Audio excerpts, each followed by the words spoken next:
And now, a Tiger Sports Update. Welcome back to Thursday Newsbeat. I'm Jada Ferris, and this is your Tiger Sports Update. Breaking news out of LSU women's basketball, starting point guard Haley Van Lith has entered her name into the NCAA transfer portal. Van Lith came into the season with high expectations from Louisville after averaging 20 points per game with the Cardinals. Van Lith ended the year averaging 11 points, 2 rebounds, and 4 assists in her one season with the Tigers. Following the announcement of Angel Reese going to the WNBA draft, Kim Mulkey and the Lady Tigers will now look to fill the void of 2 starters this offseason. Spring football is still in action, and the Tigers were back on the practice field early this morning, and the pieces are starting to fall into place for them. Garrett Nussmeier and Kyron Lacey continue to improve their connection, but don't forget about Chris Hilton Jr., who is continuing to turn heads every day. On the defensive side of the ball, the Tigers look to flip the script after having a bad outing last season. With a coaching overhaul, defensive coordinator Blake Baker is confident in his new hires. Yeah, so it's kind of interesting when Coach Kelly and I got together and started talking about names that we wanted to hire. To be honest with you, I've been blessed. I've worked with every single one of these guys at previous stops, so I kind of knew how each guy was individually.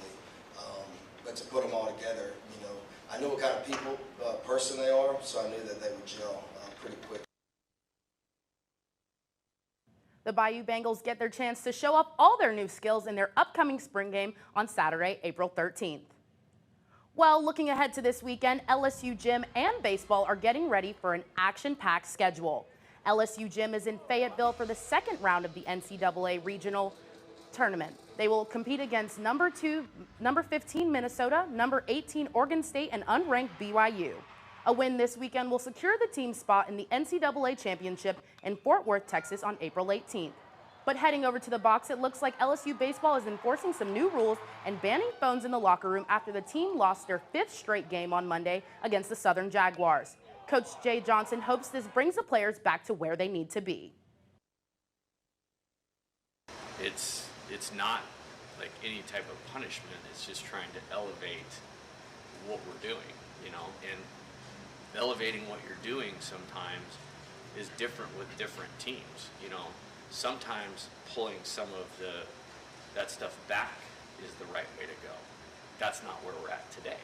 So it's just to get everything focused and directed where it needs to be, which is the play. The Tigers are trying to turn things around tonight against Vanderbilt with first pitch at 6 o'clock. That's all we have time for your Tiger Sports Update. When we come back, find out what's giving us goosebumps from the wild confessions LSU students gave at the Travis Scott concert. Stay with us.